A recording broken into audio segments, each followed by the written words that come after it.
On March 15, 2010, Marcus Brennan walked out of his office in Boulder, Colorado, got into his car and vanished from the face of the earth for 9 years.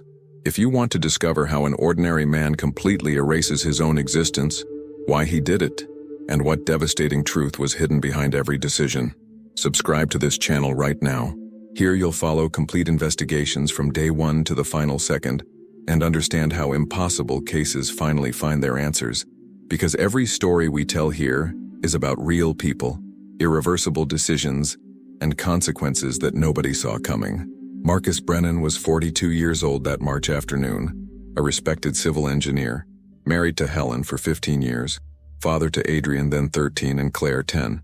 His life, at least from the outside, was solid, predictable, secure. He woke up at 6 in the morning, had breakfast with the family, drove 20 minutes to his downtown Boulder office, and returned home punctually every evening at 6:30.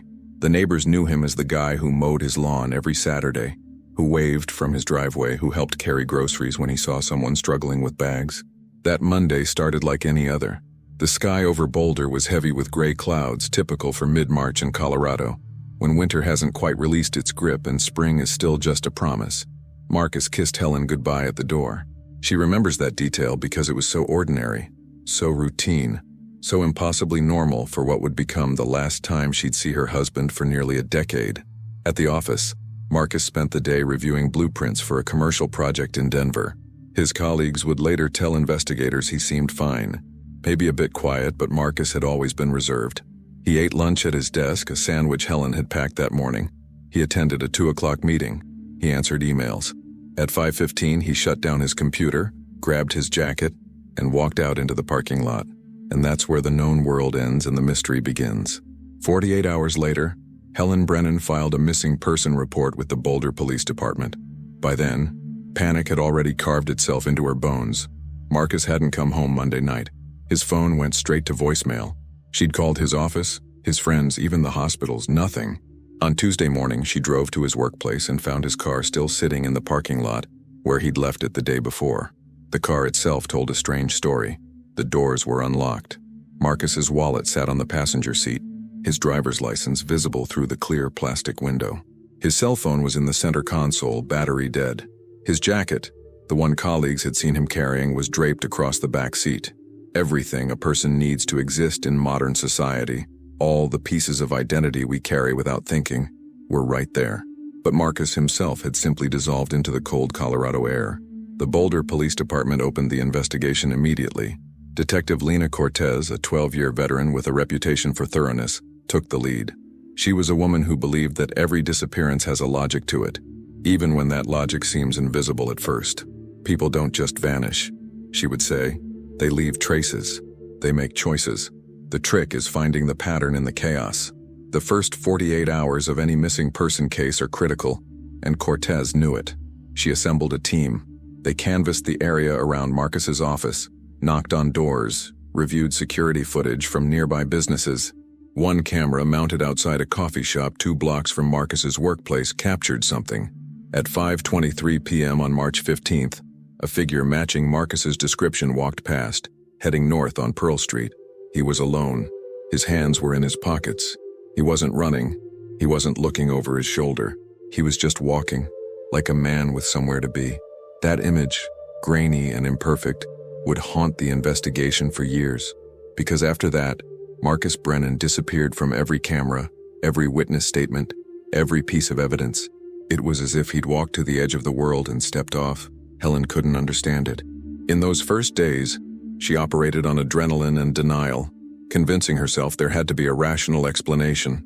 Maybe he'd been in an accident and was lying in a hospital somewhere, unable to identify himself. Maybe he'd been mugged and was wandering, confused, suffering from a head injury. She organized search parties. Friends, neighbors, church members, all fanning out across Boulder, checking parks, trails, parking lots, anywhere a person might be. But as days turned into weeks, other possibilities began to surface. Detective Cortez had to consider all scenarios, even the uncomfortable ones. Had Marcus been kidnapped? There was no ransom demand, no sign of struggle. Had he been murdered? There was no body, no blood, no evidence of violence. Had he taken his own life? Search and rescue teams checked every accessible area within a 50-mile radius. Nothing. And then there was the possibility that nobody wanted to say out loud at first, the one that felt like a betrayal even to consider. Had Marcus left voluntarily? Cortez dug into Marcus's life with the kind of scrutiny that makes everyone uncomfortable. She examined bank records, credit card statements, phone logs. She interviewed Helen multiple times, asking questions that felt invasive, almost accusatory. She talked to Marcus's co-workers, his college friends, his gym buddies. She was looking for cracks, inconsistencies, secrets. Because in her experience, when someone disappears without explanation, there's usually something beneath the surface, something they were running from or toward. The financial records showed a comfortable middle-class life.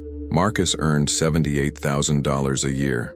Helen worked part-time as a dental hygienist, bringing in another $25,000. They had a mortgage on their 3-bedroom house in a quiet neighborhood east of downtown Boulder. They had car payments, credit card debt that seemed manageable, savings that were modest but present. Nothing jumped out as unusual. Nothing suggested financial desperation or hidden spending. Helen told Cortez that their marriage was good. Not perfect, she admitted, because no marriage is perfect. They argued sometimes about money, about how much time Marcus spent at work, about whether they could afford a vacation that summer. But these were normal tensions, the friction of two people building a life together while raising kids and paying bills. There was no talk of separation, no affairs that Helen knew about, no secret resentments that had curdled into something dangerous. Adrian and Claire, the children, were interviewed as gently as possible. Both said their father had seemed normal in the days before he disappeared. He'd helped Adrian with algebra homework the Sunday before. He'd taken Claire to soccer practice that Saturday. He'd been dad, just dad, present, patient, ordinary. But Cortez kept pushing, because she'd learned that ordinary is sometimes a mask people wear over extraordinary secrets. 3 weeks into the investigation, the case was featured on local news. Helen appeared on camera, her face a map of sleepless nights and impossible hope, pleading for anyone with information to come forward. The story went regional, then briefly national. Tips poured in, dozens of them. Someone thought they'd seen Marcus at a gas station in Wyoming. Another caller was certain he was the man they'd spotted at a diner in New Mexico. Each lead had to be checked, and each one led nowhere. By June, 3 months after Marcus vanished, the investigation had gone cold. Not closed, but cold. There were no new leads, no breakthroughs, just a growing file of dead ends and a family learning to live with an absence that had no explanation, no closure, no way forward. Helen was left with questions that had no answers. Had her husband been taken from her, or had he chosen to leave? Was he suffering somewhere, or had he found peace in whatever decision he'd made? And perhaps most painfully, had she ever really known the man she'd spent 15 years married to? Because here's what Detective Cortez had discovered in those 3 months, something she shared with Helen only after careful consideration. Marcus's behavior in the weeks before his disappearance hadn't been quite as ordinary as everyone remembered. Small things, subtle things. He'd been quieter than usual, more distracted. Helen had attributed it to stress at work, and maybe it was. But Marcus had also made 3 unexplained cash withdrawals in the 2 weeks before he vanished. $400 each time. Not huge amounts, but unusual for a man who typically paid for everything with a debit card. When asked where that $1,200 had gone, Helen had no answer. And that detail, small as it seemed, was the first real crack in the foundation of Marcus Brennan's ordinary life. Boulder, Colorado, sits at the base of the Rocky Mountains like a city caught between 2 worlds. To the east, the Great Plains stretch out flat and endless. To the west, the Flatirons rise up, those distinctive rock formations that look like ancient gods tilted them toward the sky and forgot to lay them back down. It's a place where tech millionaires live next to aging hippies, where university students share coffee shops with retired mountaineers, where everyone seems to be either running a startup or training for an ultramarathon. Marcus and Helen had moved to Boulder in 1998, newly married and full of plans. Marcus had gotten a job with a mid-sized engineering firm that specialized in sustainable building design. Helen had found work at a dental practice near their apartment. They'd rented it first, saved aggressively, and bought their house in 2003, a modest ranch-style home with a view of the mountains from the back deck. Their neighbors, the Castellanos, had known them for 7 years by the time Marcus disappeared. Rita Castellano told Detective Cortez that the Brennans seemed like good people, kept to themselves mostly, but friendly enough. She'd noticed that Marcus had seemed tired lately, maybe stressed, but who wasn't? Rita's husband worked in tech and brought his anxiety home every night like a briefcase.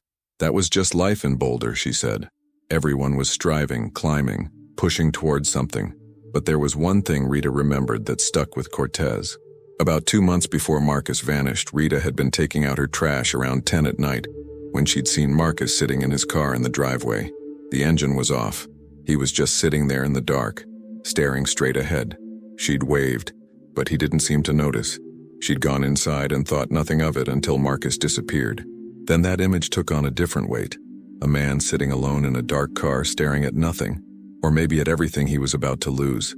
Helen had her own memories that shifted meaning after March 15th. In January, Marcus had started going to the gym more regularly. She'd been happy about it at first, proud that he was taking care of himself. He'd always been a bit soft around the middle, and the gym membership had been gathering dust for 2 years. But looking back, she wondered if it meant something else. Was he preparing for something, getting ready to run? Ready? And there was the night in early February when she'd woken up at 3 in the morning to find Marcus's side of the bed empty. She'd gone downstairs and found him at the kitchen table, laptop open, his face lit blue by the screen. When she'd asked what he was doing, he'd closed the laptop quickly and said he couldn't sleep, was just checking work emails. She'd believed him. Why wouldn't she? But after he disappeared, she'd checked the browser history on that laptop. It had been wiped clean, every single entry deleted. Detective Cortez interviewed Marcus's co-workers extensively.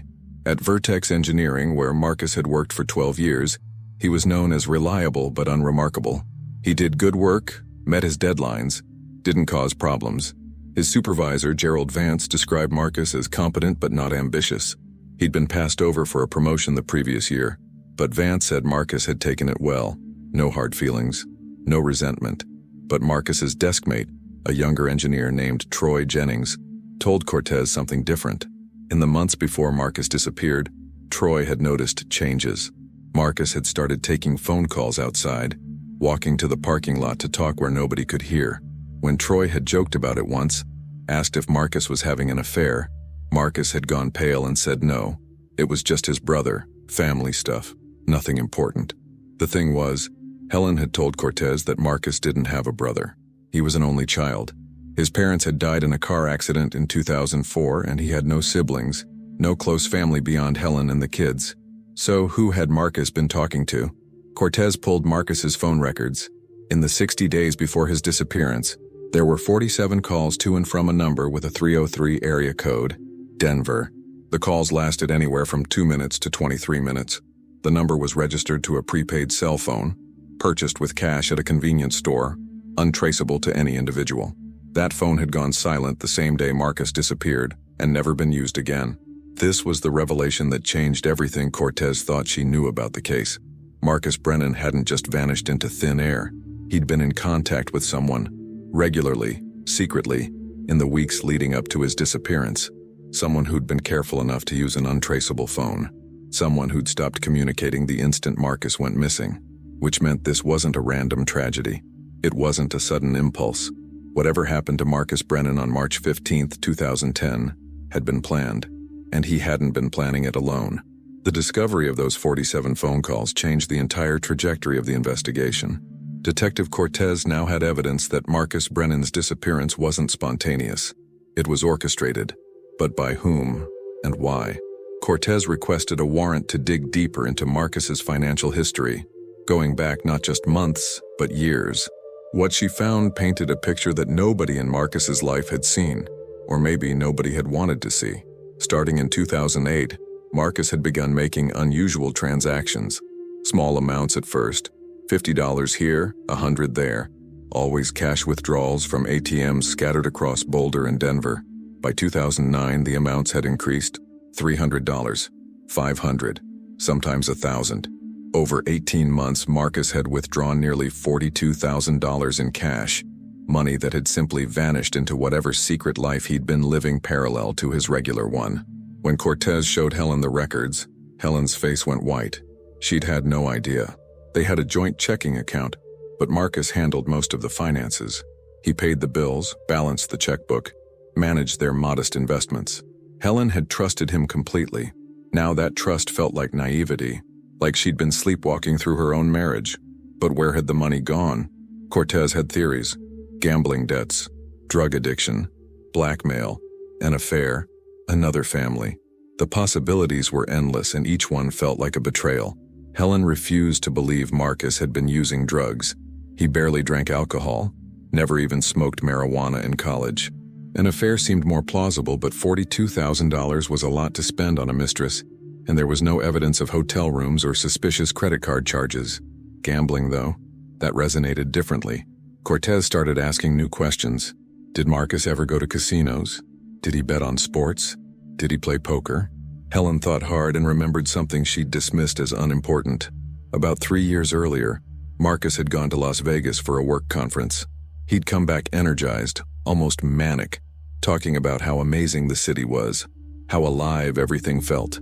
A few months later, he'd suggested they take a trip to Black Hawk, the casino town in the mountains west of Denver. They'd gone for a weekend, and Marcus had seemed more engaged than he'd been in months. Helen had been happy to see him excited about something.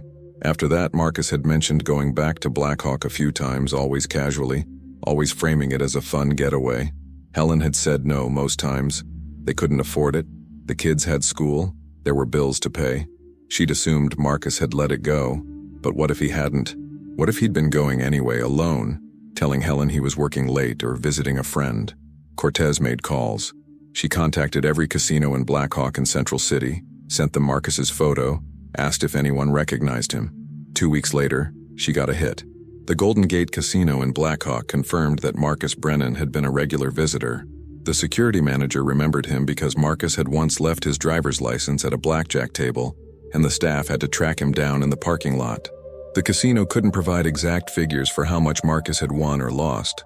They didn't track individual players that closely, unless they were high rollers. But the manager estimated Marcus had visited at least once or twice a month for over a year.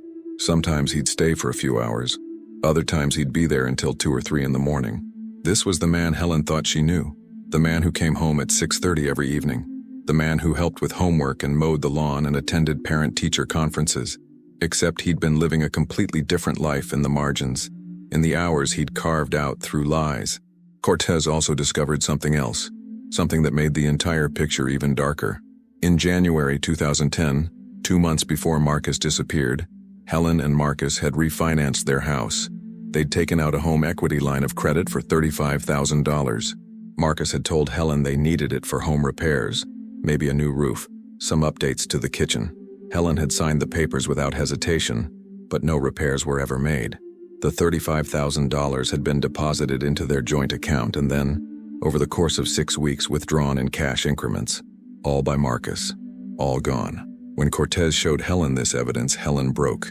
Not just tears, but a complete collapse of everything she'd believed about her life. Her husband hadn't just disappeared. He'd stolen from their family. He'd gambled away their security, their future, and then he'd vanished rather than face the consequences. But there was still that untraceable phone number. Those 47 calls. Who had Marcus been talking to? Cortez worked that angle relentlessly. She cross-referenced the timing of the calls with Marcus's known movements.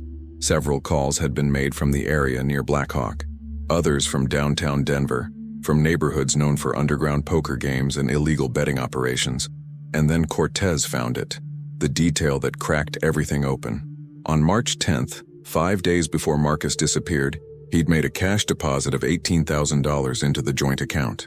$18,000 that appeared from nowhere. Helen hadn't made the deposit. Marcus had done it himself at a branch in Denver in person. Where had that money come from? You don't win $18,000 at a blackjack table and walk away. You don't earn that kind of cash working construction on weekends. That was serious money, and it suggested that Marcus had gotten involved in something much bigger and much more dangerous than recreational gambling. Cortez believed she finally understood what had happened. Marcus Brennan had gotten in over his head. He'd lost more money than he could cover, borrowed from people who don't forgive debts, and then somehow scraped together enough to make a payment. But it wasn't enough. It was never going to be enough. So Marcus had done the only thing he thought would save his family from whatever nightmare he'd created. He'd erased himself. For 3 years, the Marcus Brennan case remained open but dormant. Detective Cortez moved on to other investigations, though she never completely let go of the file. Helen tried to rebuild a life from the wreckage Marcus had left behind. She sold the house, couldn't bear to stay in a place filled with lies and ghosts. She moved with Adrian and Claire into a smaller apartment across town, took on more hours at the dental practice, fought through the shame and confusion that came with explaining to everyone that her husband hadn't been kidnapped or killed. He'd just decided to destroy everything and disappear. Adrian, 16 now, had become angry and withdrawn. He'd been Daddy's little helper, the kid who'd wanted to be an engineer just like his father. Now he refused to talk about Marcus at all. He'd taken down every photo, thrown away every birthday card, erased his father from his life with the thoroughness of someone who'd learned that love can be a weapon. Claire, 13, had gone the opposite direction. She'd convinced herself that there had to be an explanation, that her father wouldn't have abandoned them without a reason. She'd created elaborate scenarios in her mind. Marcus was in witness protection, or he'd been forced to disappear to save them from danger, or he had amnesia and was wandering somewhere trying to remember who he was. Helen didn't have the heart to destroy those fantasies, even though she knew the truth was uglier and more mundane. Marcus had been a coward who'd chosen escape over accountability. By 2013, Helen had started the legal process to have Marcus declared dead. 7 years was the standard waiting period in Colorado for a missing person to be presumed deceased, but Helen couldn't wait that long. She needed closure. She needed to be able to move forward without the legal limbo of being married to a ghost. The court proceedings were bureaucratic and cold, exactly what Helen needed. Facts, paperwork, signatures, no emotion, just the administrative dismantling of a life that had already been dismantled. Detective Cortez, called to provide testimony about the investigation, told the court that in her professional opinion, Marcus Brennan had likely died by suicide shortly after his disappearance, possibly in a remote area where his body hadn't been recovered. It was a lie, or at least a half-truth. Cortez didn't believe Marcus was dead. She believed he'd run, that he was out there somewhere living under a different name. But she also knew that Helen and the kids needed permission to grieve, to let go, to stop waiting for a man who was never coming back. The case officially went cold in 2015. Not closed, just filed away in the archives with hundreds of other unsolved disappearances. Occasionally, there'd be a reported sighting. Someone would call in saying they'd seen a man who looked like Marcus at a truck stop in Nebraska, or walking through a Walmart in Arizona. Cortez would follow up on the credible ones, but they always led nowhere. Marcus Brennan, if he was alive, had learned how to be invisible.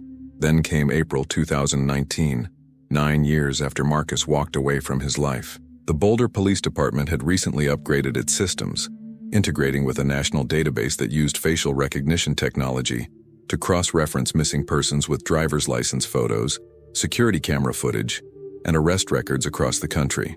It was cutting-edge technology, controversial among civil liberties groups but undeniably effective for law enforcement. On April 19, 2019, the system generated an alert.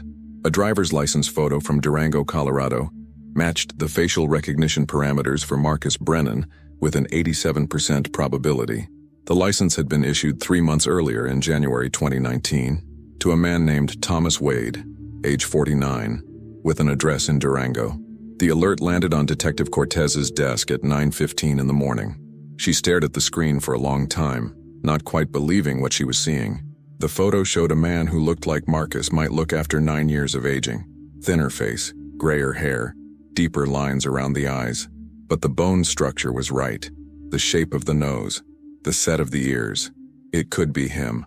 Cortez pulled up everything she could find on Thomas Wade. The identity had been created in 2011, 2 years after Marcus disappeared. A social security number had been issued that year, which was unusual for someone who'd supposedly be in their early 40s. Wade had no prior addresses, no employment history before 2011, no credit history that went back further than 8 years. On paper, Thomas Wade had simply materialized into existence as a fully formed adult. He worked for a construction company in Durango, a mid-sized outfit that specialized in residential remodeling. He lived alone in a small rental house on the north side of town. He had no criminal record, no debt, no social media presence. He was, by all appearances, a quiet, unremarkable man living a simple life. Except he might be Marcus Brennan. Cortez didn't want to get ahead of herself. Facial recognition wasn't infallible. People had doppelgangers. The system had a 13% margin of error, which meant there was a real possibility this was just some guy who happened to look like a man who disappeared 9 years ago. But 87% was high enough to justify investigation. She made calls, first to her captain, explaining the situation and requesting authorization to pursue the lead, then to the Durango Police Department, asking for their cooperation. She didn't want to spook Thomas Wade, if that's who he really was. She wanted confirmation before making any moves. The Durango police were helpful but cautious. They agreed to conduct surveillance to verify that Thomas Wade actually existed at the address listed on his driver's license, to document his movements without tipping him off. For 2 weeks, they watched him, photographed him, recorded his routine. Thomas Wade left his house every morning at 6:45, drove a 15-year-old Ford pickup truck to the construction company's yard, worked a full day, stopped at a grocery store twice a week, went to a diner for lunch most days, went home, watched television, went to bed. He had no visitors, made no phone calls that surveillance could detect. He was living the kind of life that didn't attract attention, the kind of life someone might live if they wanted to disappear into plain sight. The surveillance photos were sent to Cortez. She studied them obsessively, comparing them to old photos of Marcus Brennan. The more she looked, the more convinced she became. The way Wade walked, slightly favoring his left leg, matched the way Marcus had walked after an old knee injury. The way he held his coffee cup in his left hand while unlocking his truck with his right. Small details, but they added up. Cortez needed something definitive.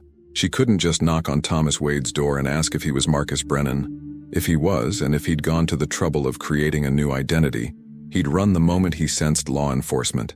She needed leverage, proof, something that would corner him into admitting the truth. The solution came from an unexpected place. Durango police had been instructed to wait for an opportunity to obtain fingerprints without Wade knowing. That opportunity came on May 8th, when Wade was pulled over for a broken taillight. It was a routine traffic stop, completely legal and above board. Wade was polite, cooperative. He handed over his license and registration. The officer gave him a warning, told him to get the light fixed and let him go. But the officer had been wearing gloves, and after Wade drove away, he'd carefully bagged the driver's license Wade had handled, preserving whatever fingerprints might be on it. The prints were sent to the state crime lab. 3 days later, Cortez got the call she'd been waiting 9 years to receive. The fingerprints on Thomas Wade's driver's license matched the fingerprints on file for Marcus Brennan. Not 87%, not probably, 100% certainty. Thomas Wade was Marcus Brennan. Cortez sat in her office holding that lab report, feeling a complicated mix of vindication and anger. She'd been right. Marcus hadn't died. He'd been living 530 miles away, working construction, existing under a stolen identity while his family struggled with the wreckage he'd left behind. Helen had spent 9 years believing her husband was dead. Adrian had spent 9 years hating a ghost. Claire had spent 9 years hoping for a miracle that had already happened, just not the way she'd imagined. And Marcus, or Thomas, or whatever he wanted to call himself, had spent 9 years being free. Cortez coordinated with Durango police to make the arrest. They moved carefully, planning for every contingency. Marcus had proven he was willing to abandon everything to avoid facing consequences. There was no telling how he'd react when confronted. Would he run again? Would he resist? Did he have another identity prepared? Another escape route planned? On May 14, 2019, at 6:53 in the morning, as Thomas Wade was leaving his house to go to work, 4 police officers approached him in his driveway. They identified themselves. They asked him to put his hands where they could see them. They told him he was being detained for questioning in connection with a 2010 missing person case out of Boulder.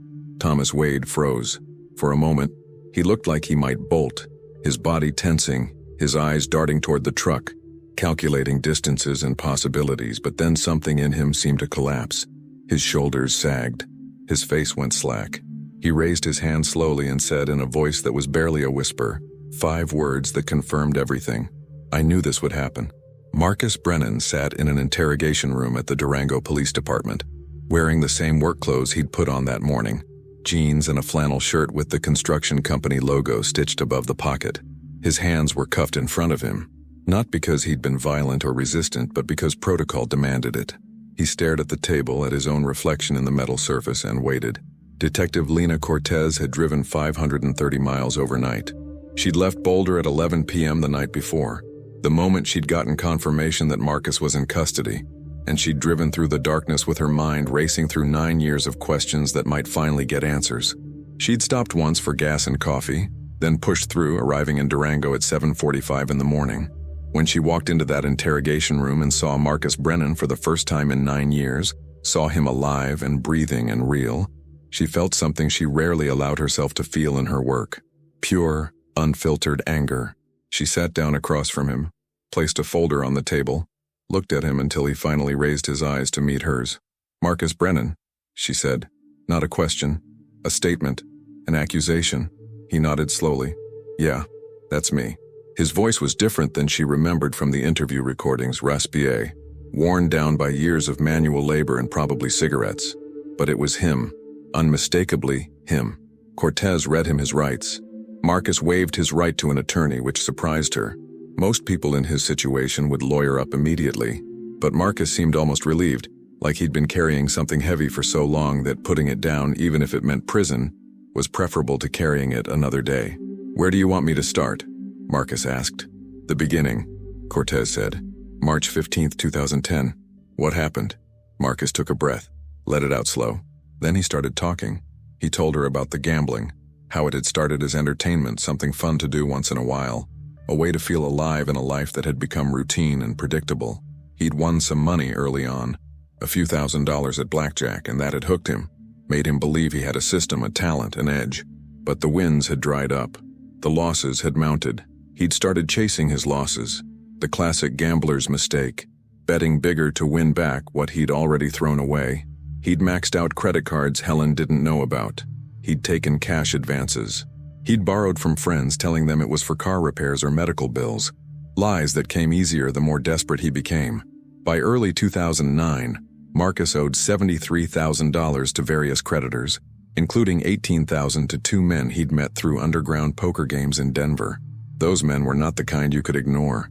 They'd made it clear that failure to pay would have consequences, not just for Marcus but for his family. They'd shown him pictures of his house, of Helen's car, of the kids' school. Marcus had been terrified.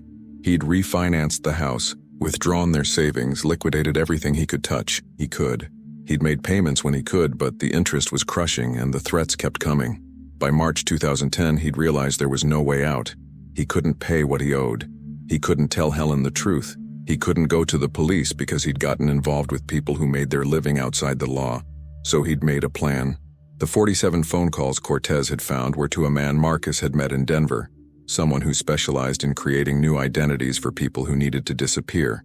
The man called himself Franco, though Marcus doubted that was his real name. Franco had explained the process. $15,000 cash would buy Marcus a complete identity, social security card, birth certificate, driver's license, employment history, everything he'd need to become someone else. Marcus had scraped together the money by winning it, ironically enough, at a poker tournament in Denver. He'd gone all in on one last desperate gamble, bet everything he had left, and somehow he'd won. $18,000. He'd deposited most of it in the joint account, a final gift to Helen and the kids, insurance money for after he was gone. He'd kept $3,000 to live on until he could establish himself somewhere new. On March 15th, Marcus had left work and walked to a prearranged meeting point 3 blocks away. Franco had been waiting in a car. Marcus had gotten in, and Franco had driven him to a house on the outskirts of Denver, where the identity documents were waiting. Thomas Wade, 41 years old, recently relocated to Colorado from Oregon. The documents were perfect, or at least perfect enough to pass casual scrutiny. Franco had also given Marcus a haircut, shaved his beard, and provided him with clothes that didn't match his usual style. He'd driven Marcus to a Greyhound bus station and watched him board a bus to Albuquerque. From there, Marcus had made his way to Durango, chosen because it was far enough from Boulder to feel safe but still in Colorado, still in the mountains he'd always loved. In Durango, Thomas Wade had gotten a job with a construction company. The owner, a man named Ray Hollis, had been willing to hire someone without much verifiable history because he paid partially under the table and didn't ask too many questions. Marcus had worked hard, kept his head down, lived cheaply in a rental house that didn't require a credit check. For 9 years, he'd existed in that narrow space between his old life and his new one. He'd read about himself online occasionally, seen that the missing person case had gone cold, that Helen had eventually moved on, He'd wanted to reach out so many times, wanted to tell them he was alive, wanted to apologize. But he'd known that any contact would undo everything he'd sacrificed to keep them safe. Because that was his justification, the story he'd told himself every day for 9 years. He'd left to protect them. The men he owed money to would have eventually come for Helen and the kids if Marcus had stayed. By disappearing, by becoming someone they couldn't find, he'd drawn the danger away from his family. Cortez listened to all of this without interruption.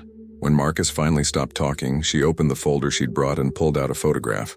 It showed Helen, Adrian, and Claire at Adrian's high school graduation the previous year. Helen looked older, tired, but she was smiling. The kids were smiling too. "You think you protected them?" Cortez asked, her voice hard. "You think leaving them with nothing but questions and debt and shame was protection?" Marcus stared at the photo, his eyes filled with tears. "I didn't know what else to do. You could have gone to the police, we could have helped. The men I owed weren't the kind you go to the police about. You don't understand." "No, you don't understand." Cortez cut him off. "Those men? We found them. 6 months after you disappeared, we tracked them down as part of the investigation into your case. They were arrested on federal racketeering charges. They've been in prison since 2011. You could have come home 7 years ago, Marcus. You could have faced your family and tried to make amends, but you didn't. You stayed hidden. You stayed Thomas Wade. And you want to know why?" Marcus said nothing. "Because it was easier," Cortez continued. "Because being Thomas Wade, working construction, living alone, that was simpler than being Marcus Brennan and dealing with what you'd done. You didn't disappear to protect your family. You disappeared to protect yourself." Marcus put his head in his hands. His shoulders shook with silent sobs. Cortez felt no sympathy. She'd seen too much over 9 years. Watched Helen struggle. Watched those kids grow up without a father. To feel anything but contempt for the man sitting across from her. But there was still protocol to follow. Marcus was arrested and charged with fraud, identity theft, and obstruction of justice. He was extradited back to Boulder to face charges. The news broke nationally within hours. Man missing for 9 years found alive, living under false identity in Colorado. The story went viral. Cable news picked it up. True crime podcasters dedicated episodes to it. Helen found out about Marcus's arrest from a reporter who called her at work. She'd hung up thinking it was a cruel prank. Then she'd gotten a call from Detective Cortez confirming what the reporter had said. Marcus was alive. Marcus had been alive this entire time, living 500 miles away, while she'd buried an empty casket and tried to explain to their children why their father had chosen to leave them. Helen's first reaction was rage. Her second was disbelief. Her third, after the shock wore off, was a kind of numb acceptance. Of course Marcus had run. Of course he'd been too weak to face what he'd done. She'd spent 9 years learning to see him clearly, stripping away the illusions of the man she'd thought she married, and this final revelation just confirmed what she'd already come to understand. Marcus Brennan had always been a coward. Adrian's reaction was different. When Helen told him his father was alive, he'd laughed. Not a happy laugh, but the bitter laugh of someone who'd been proven right. He'd always suspected his father hadn't been taken, that he'd left voluntarily. Now he had confirmation, and it changed nothing. Marcus was dead to him, had been dead for 9 years, and the fact that the body was still walking around somewhere didn't make a difference. Claire, though. Claire had broken down completely. For 9 years she'd held on to hope, and now that hope had been answered in the worst possible way. Her father was alive, but he'd chosen to stay away. He'd chosen a fake life over his real family.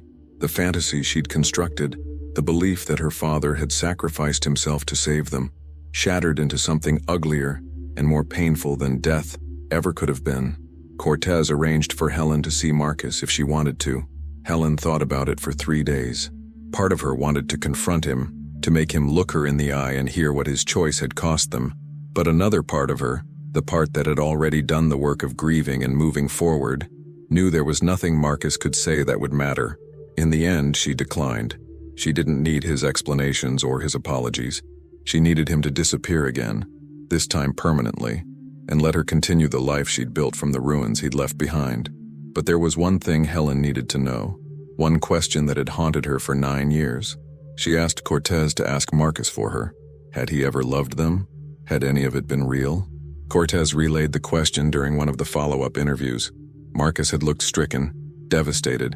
He'd said yes, he'd loved them, he still loved them, everything had been real. That was what made it so hard. He'd destroyed the only thing that had ever mattered to him. When Cortez told Helen what Marcus had said, Helen had simply nodded. Then she'd asked one more question. Does he understand that love without courage is just sentimentality? That what he called love was really just self-pity? Cortez had smiled grimly. I'll make sure he does. The trial was scheduled for March 2020, 10 years almost to the day after Marcus Brennan had walked away from his life. But before it could begin, Marcus's attorney approached the prosecution with a plea deal. Marcus would plead guilty to all charges in exchange for a recommended sentence of 3 years, with possibility of parole after 18 months. He would also agree to a restitution order, repaying Helen for the money he'd stolen from their joint accounts and the equity line. The prosecution accepted. A trial would have been expensive and time-consuming, and Marcus's guilt was never in question. He'd confessed to everything. There was no defense to mount, no mitigating circumstances that would justify what he'd done. The sentencing hearing was held on March 12, 2020, in a Boulder courtroom that was packed with media and curious onlookers. Helen attended, sitting in the front row with Adrian beside her. Claire had chosen not to come. She'd told her mother she couldn't bear to see him. Not yet, maybe not ever. Marcus was brought in wearing an orange jumpsuit, his hands cuffed. He looked smaller than Helen remembered, diminished somehow, like the years of hiding had physically compressed him. When his eyes found hers across the courtroom, she stared back without expression, giving him nothing. The judge, a woman named Patricia Navarro, who had a reputation for no-nonsense sentencing, reviewed the case file. She listened to the prosecution's recommendation. Then she asked if anyone wanted to make a victim impact statement. Helen stood. She'd prepared something, written it out and rehearsed it, but when she got to the podium, she folded the paper and spoke from her heart instead. She told the court about the 9 years she'd spent not knowing, the nights she'd lain awake wondering if Marcus was suffering somewhere, if he'd been murdered, if his body was lying in a ditch waiting to be found. She talked about Adrian's anger and Claire's shattered hope. She described the financial devastation, the shame, the way neighbors had looked at her with pity and suspicion, wondering what she'd done to drive her husband away. And then she said something that made Marcus visibly flinch. The worst part wasn't not knowing where he was. The worst part was realizing I never really knew who he was. I spent 15 years married to a stranger who wore my husband's face. And when that stranger decided he couldn't keep pretending anymore, he just vanished, instead of having the courage to tell me the truth. That's not love. That's cowardice. And I will not waste another moment of my life grieving a man who was never real. Adrian also spoke. He was brief, almost clinical. He said his father had taught him an important lesson, that blood doesn't make you family, that trust has to be earned and maintained, and that some betrayals are unforgivable. He said he'd changed his last name to his mother's maiden name, Castellano, and that as far as he was concerned, Marcus Brennan had died in 2010.